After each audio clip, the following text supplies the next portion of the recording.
Hey there, Todd with In Gear Garage. Today coming from you under a 71 Suburban where we've been doing some suspension upgrades. The front end got all rebuilt. We put in some new panhard bushings and some drop springs. And then we realized how much the shocks are on an angle from the factory. We put some different shocks on here, but with it lowered, it gets even worse. But the shocks are like tilted over like this. It's ridiculous.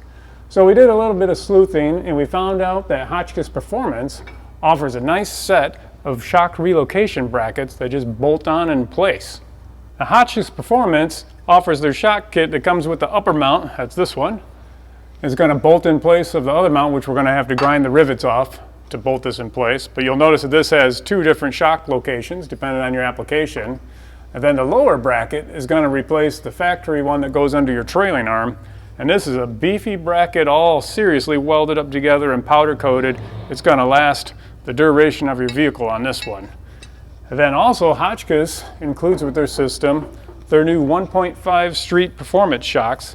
They come with an adjustable version or just a standard non-adjustable.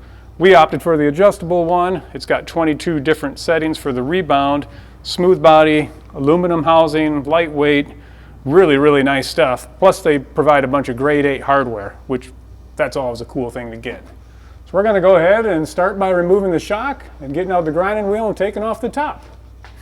Now air chisel would make quick work of these rivets, and there's some beefy rivets. Unfortunately we don't have one, so we handle them with a cutoff wheel. But we also take great care to make sure there's no gas leaks and the sparks aren't going directly towards the gas tank.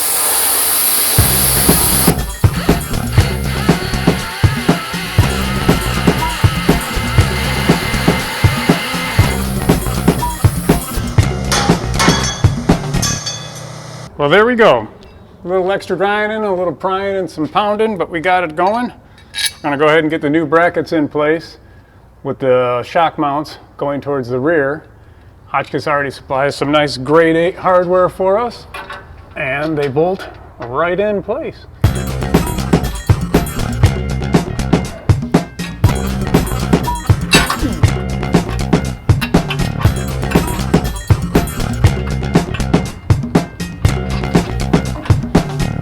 All right, we got our upper shock mount installed. Now it's time to get going on this one.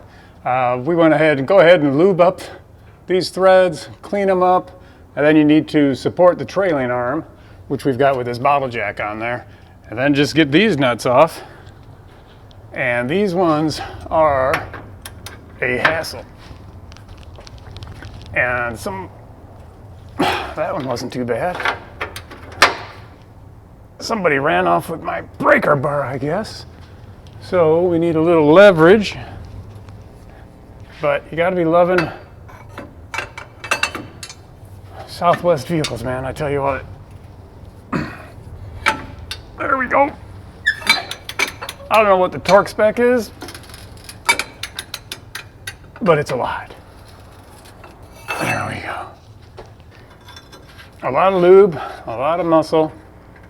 And we're getting there.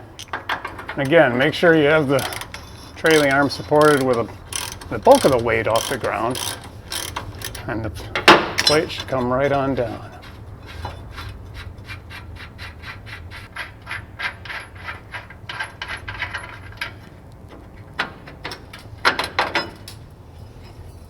There we go.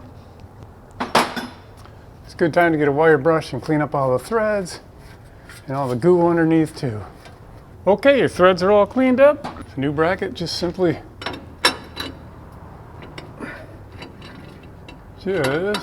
bolts on in place like that one.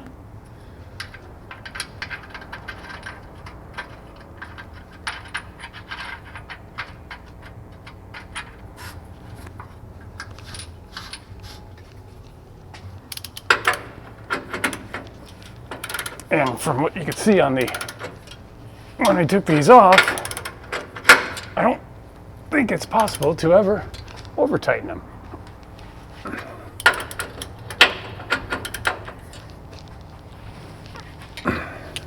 With our top bracket all installed, you can see the two different mounting holes.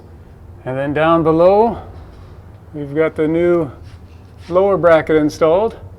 Now it's just time to install our shocks, and before we forget, Hotchkis provides this little spacer to space the shock out from the bracket, and we don't want to forget that.